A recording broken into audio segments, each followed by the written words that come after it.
Agora, vamos passar para o leste. Bora. Leste que tem o Milwaukee Bucks liderando mais uma vez, Matheus. Sim. Bucks é um dos times que vem também mantendo uma boa fase, desde depois que foi campeão, voltou, depois de tanto tempo, voltou a ser campeão.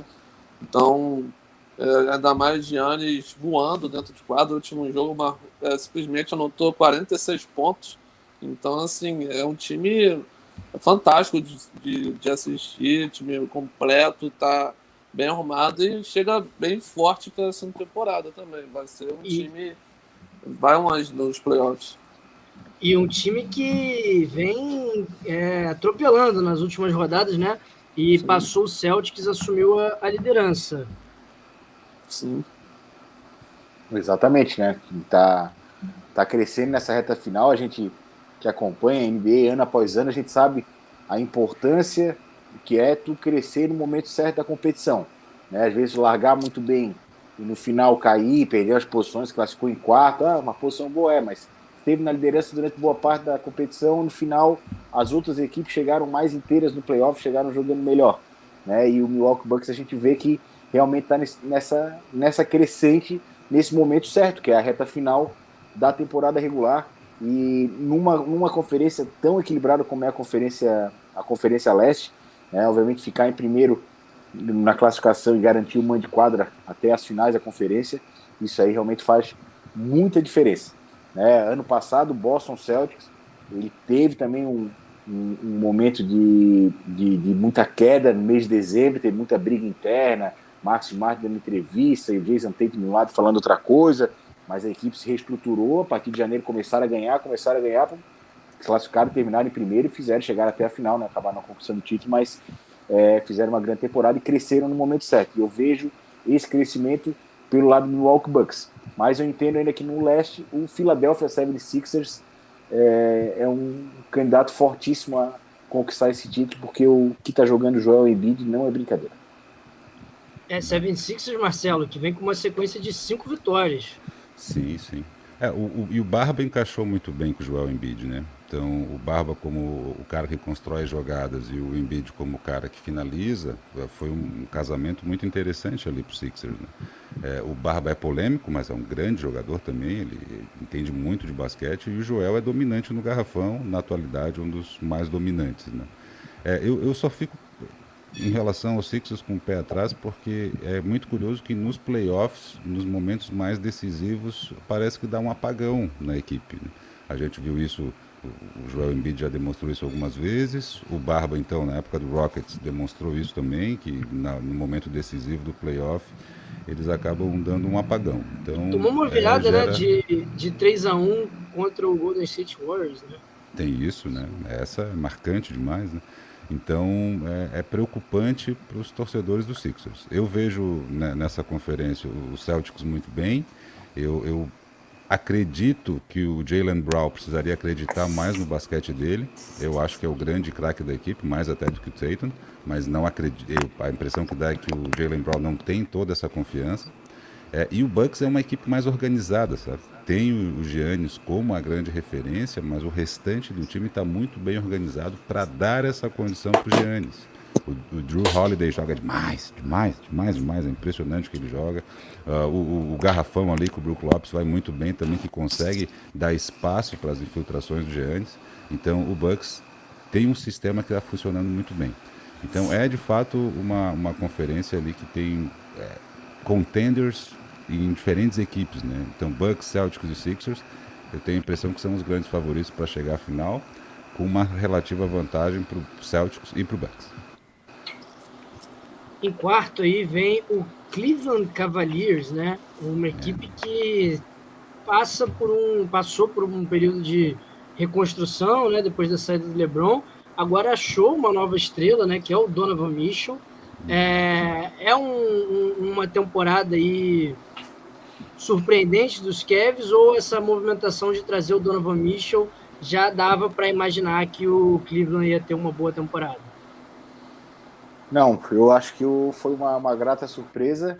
A equipe do Cleveland, como você destacou, ela passou por um processo de renovação muito grande e na troca de jogadores, é uma equipe que pegou muito pique de primeira escolha de draft, etc. Então, vem trabalhando em jovens talentos já há algumas temporadas e dessa vez realmente casou, né, a vinda do Donovan Mitchell. O cara se encontrou lá, veio de um projeto que não deu certo no Utah Jazz, uma pena, né, a equipe do Jazz, 2 temporadas atrás, não apresentando um basquete sensacional, mas não conseguiu encaixar o jogo nos playoffs para conseguir chegar na final de conferência sequer. E com o desmantelamento do Utah Jazz, o Donovan Mitchell, que lá dividia os holofotes com o Rudy Gobert, né, o pivô, referência de defesa, melhor defensor da temporada e várias vezes na NBA, lá no Cleveland Cavaliers chegou, bateu no peito e é o dono da equipe, né, o dono do time, cara que joga muito, um jogador extremamente versátil, inclusive conseguiu fazer uma partida de 71 pontos, né, que é uma marca considerável nessa temporada regular, e está encaixando muito bem. Com certeza o Cleveland Cavaliers em quarto colocado nessa Conferência Leste é a grande surpresa. É a exemplo do New York Knicks, que aparece um pouquinho mais abaixo ali em sexto lugar, que também é um time que ninguém botava muita fé, mas está fazendo uma campanha muito bonita e muito consistente. Eu gosto muito do Darius, também Darius Garland no Cavs. Acho que é um jovem talento.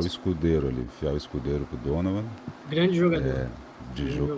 Então o Cavs também ele vem organizado no sentido de que ele não tem grandes estrelas, mas tem carregadores de piano com muita qualidade, né? A grande estrela é o Donovan, mas eu ainda acho o Donovan uma estrela de grande proporção, mas tenho uma impressão que falta aquela experiência a mais, sabe? Ainda falta um pouquinho de cancha para ele chegar num playoff como alguém que assusta o adversário, né? Mas a temporada do Cavs é maravilhosa, né? E o Brooklyn Nets? Vamos falar do Brooklyn Nets para a alegria do Rogério, que está comentando já há um tempo aqui. Ele falou, Marcelão, Kevin Durant e Kyrie Irving se foram, mas para o Brooklyn foi ótimo. O time não joga mais para 1 ou 2 jogadores, ou 3 jogadores, né? Como era com o Harden também. Está falando aqui que o Joe Harris voltou a jogar. E está destacando aqui, então, que pro Brooklyn a negociação foi boa e o Simon só dorme. Está dando essa cornetada aqui. O Simon não agradou. Mas a temporada do Brooklyn Nets, quinto colocado, né? Hoje garantindo uma vaga direta aí para os playoffs, mas sem mando de quadra, né? Mas de fato foi interessante, né? A saída do KD e do Kyrie, o Barba antes, né? Mas o KD e o Kyrie, porque aí agora o basquete ficou mais coletivo no Brooklyn Nets, né? Isso é uma coisa que a gente defende sempre, o coletivo é soberano. Pode ter uma grande estrela, gigante estrela, mas se não tiver uma equipe que acompanhe coletivamente, a coisa não vai. E uma coisa que a gente conseguiu ver é que as grandes estrelas do Brooklyn não encaixaram, não conseguiram jogar bem juntas, e jogaram pouco junto também, né? Mas não encaixou. Tanto estrelas de tamanha grandeza juntas no Brooklyn não encaixou. Fez muito bem essa saída dos três para que o Nets colocasse os pezinhos no chão de uma maneira mais consistente e pudesse colocar o coletivo para funcionar. E eu acho que para a comissão técnica ficou muito mais fácil treinar também, né? O atual elenco, o atual plantel da equipe, e tendo uma sinergia entre comissão técnica e atletas, a gente vê que a equipe desempenha melhor. O Brooklyn, essa é a grande surpresa, né? Não é ele estar em quinto, mas a grande surpresa é que aquela panela toda não existe mais e agora só tem o Ben Simmons. Não é o Rogério que está acompanhando e torcedor do Brooklyn Nets. E com o Ben Simmons é óbvio que o basquete fica mais coletivo, né? Porque ele não arremessa, então ele vai ser obrigado a passar, né? Então tá tudo certo. Mas eu acho que o Brooklyn Nets não vai muito longe, não. Só para pegar no pé do Rogério. E o Miami Heat, meus amigos, passa aí por um... Vocês esperavam mais desse elenco do Miami Heat? Ou também sofre um pouco por causa das lesões do Jimmy Butler? Depende muito do Jimmy Butler, né? Então, se ele não está em quadra, se ele não está 100%, ele é o líder de pontuação da equipe nessa temporada, mas se ele não está em quadra, só o Adebayo não vinga. E o Tyler Hero é que nem... Como é que eu vou dizer? Que nem pé de pitanga, né? Então, um ano ele dá frutos, no outro ano ele não dá nada. Um ano ele dá frutos, no outro ano não dá nada. Então, fica complicado também, muito inconstante. Apareceu muito bem naquelas finais, né? O Marcelo. Despontou na bolha ele deu uma aula. Foi o cara que levou o Miami adiante. Mas eu esperava mais do Kyle Lowry, confesso que eu esperava mais. Ele veio, compôs, mas não fez grandes coisas. E a vinda do Kevin Love também não acrescentou muita coisa para a equipe, né? Então a ideia do Heat de se reforçar acabou não dando muito certo. E essa dependência do Jimmy Butler, né? O Jimmy Buckets, o apelidinho dele, a dependência do Jimmy Butler não é legal, cara. Não é legal que a equipe dependa de um atleta. Que a equipe tenha um grande atleta com quem possa contar é legal, mas agora depender dele, isso gera uma carga excessiva e também faz... isso mostra que o coletivo não é consistente. E eu posso até parecer repetitivo nisso, mas eu prefiro ser, porque isso é verdadeiro e a gente precisa falar sobre isso, né? O coletivo é sempre soberano. É sempre soberano. Basquete não é um jogo individual. Se a grande estrela não tiver um elenco que a apoie, se não tiver uma boa conexão entre a grande estrela e o elenco, as coisas não funcionam. Então, depender tanto do Jimmy Buckets não é um bom negócio para o Miami Heat. E aqui, ó, comentário do Rogério. Kevin Love chegou para levar um pouco de experiência para os garotos. Kevin Love a carreira do Kevin Love podia ter sido mais? Vocês acham que o Kevin Love teve um momento muito bom e depois ele não foi tudo o que podia ter sido?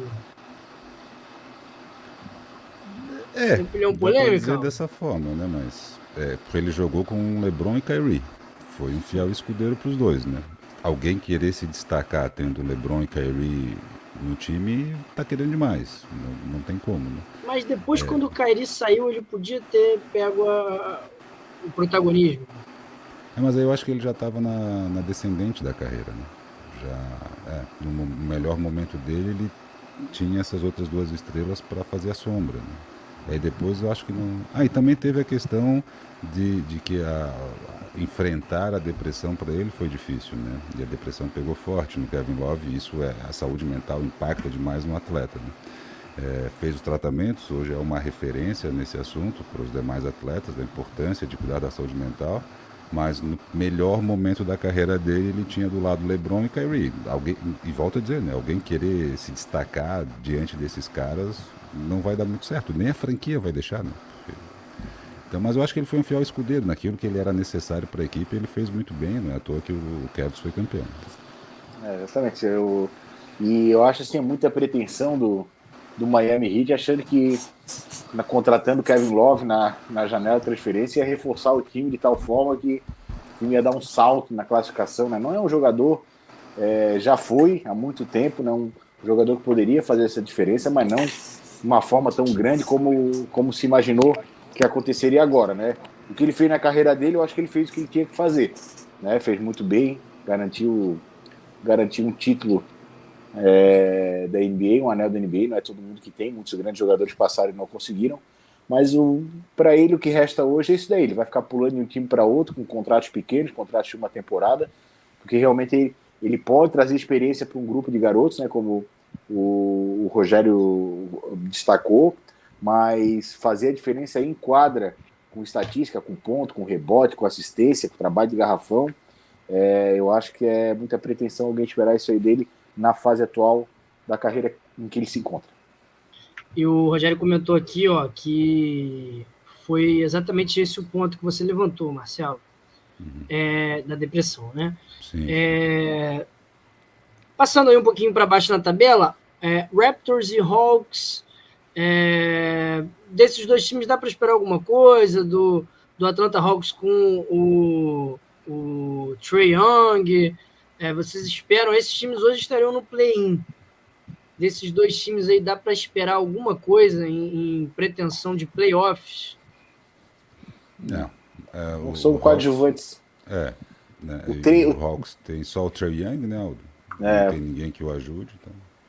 Ali precisa fazer um trabalho de reformulação do elenco para trazer uma peça que complemente aí o jogo do Trae Young em quadra.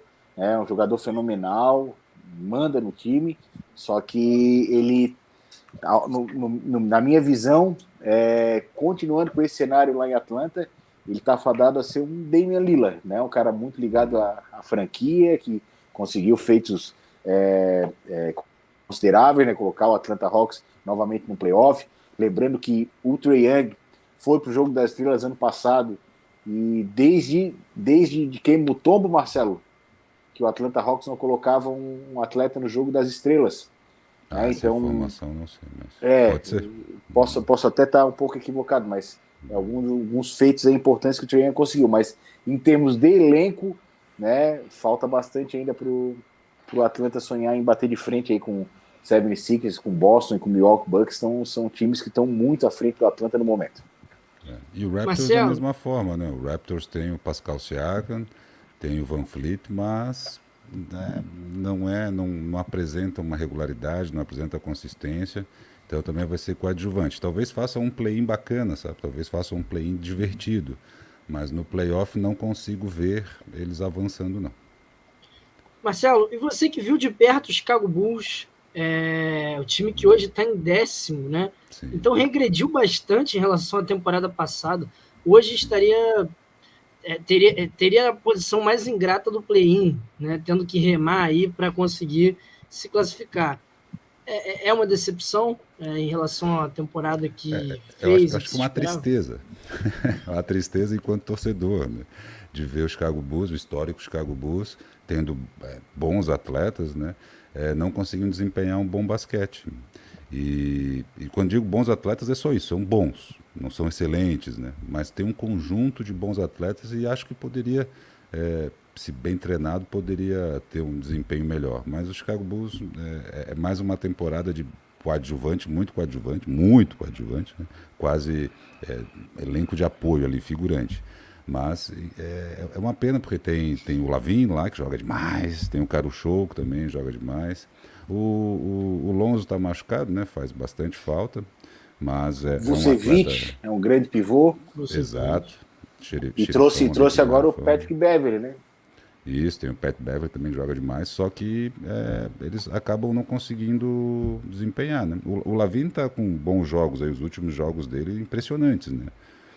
Aí, ó, que legal. É o comentário legal, do Rogério, né? Números de MVP desde o All-Star Game. O Lavine está tentando salvar a temporada do Bulls. Você esperava que o DeRozan fosse um franchise player no lugar do Lavine? Que ele assumisse mais uma responsabilidade? Não esperava isso. Não. Eu sempre achei o DeRozan um fiel escudeiro, né? Fazendo comparativo com o Bulls da minha época, é como se fosse um Scott Pippen, assim.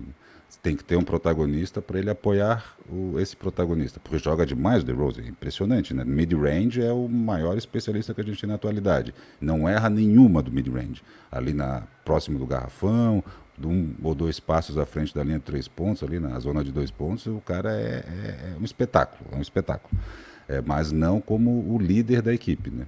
Ele acha que precisa de uma figura como o Lavine ou alguma outra grande estrela para ele ser um fiel escudeiro dessa figura, né? Matheus, opa, desculpa, Aldo, pode falar. Não, isso aí que o Marcelo falou, assim, o Chicago Bulls tem um grande elenco de apoio, só falta o cracaço. Só falta a grande estrela. E essa discussão existe há um tempo, não é o Zach Lavine esse cara, né? Não. Ele não consegue, né? Ele tem basquete, né? A qualidade de basquete ele tem, mas parece que ele não consegue ser a grande figura da equipe. É curioso isso. Não sei se não acredita, não sei se não se sente confortável nessa posição, não sabia dizer o que é, mas ele não consegue. Por exemplo, esse desempenho que o Rogério acabou de comentar, né? Números de MVP desde o All-Star. Isso mostra que ele tem qualidade de basquete, mas ele poderia fazer isso em mais jogos, né? Não só depois do All-Star, não só agora. Demonstra essa qualidade durante a temporada inteira. E aí o time vem junto, mas parece que não consegue. Boa noite, Histórias de Remador. Tá mandando um salve aqui, salve. Seara Neto, querido amigo nosso. Seara. E ele falou aqui que o Zach vai para Brooklyn. Acho que ele tá pedindo, né? Não, na verdade é o Rogério que tá fazendo esse pedido aqui. Sigam a gente aí, galera. Conversa Esportiva fala de todos os esportes e a gente tá na meta de bater 700 seguidores esse mês aí. Então, sigam a gente. Matheus, temporada decepcionante do Brooklyn, do Bulls. E falando aí da classificação do leste, aí você já falou dos 3 primeiros, agora do Cleveland até o Pacers, né? Que são os times aí nessa briga aí. Falando desses times, né, do Chicago Bulls, do Brooklyn, a gente sempre espera mais, né, dessas grandes franquias. É o que tem mais dinheiro, que mais rende, é onde que tem os talentos, né? A gente viu o trio tomado no Brooklyn Nets, que não deu certo, né? Marcelo levantou muito bem essa bola. Não adianta nada você ter 3 bons jogadores e o time não render para eles, e isso acabou acontecendo, como acontece também em outros times. Lakers também é um exemplo disso, né? Teve várias estrelas e um time não rendeu o esperado, mas enfim, nas Brooklyn pode, se chegar aí os playoffs, tentar, né, alguma coisa, pode tentar surpreender. Mas o que fica decepcionante é o Chicago Bulls, né, que animou a gente na última temporada. Caruso, eu sou fã demais do Caruso. Fiquei bem triste quando ele saiu do Lakers, mas isso acontece. Mas, Caruso adora o Bob Marley, Matheus. Sou fã demais. Caruso é muito, muito figura. Eu acho que o Caruso tivesse no Lakers, eu acho que o Lakers ia render muito mais nessa temporada, mas enfim. O Alex Charuto. Mas o Chicago Bulls decepcionou bastante também. Pelo que fez a última temporada, a gente viu um time muito jovem, mostrando bons resultados, só que até agora não rendeu, né? Não está rendendo o que a gente esperava. Mas vamos ver, né, se eles conseguem se recuperar, mas eu acho bem difícil.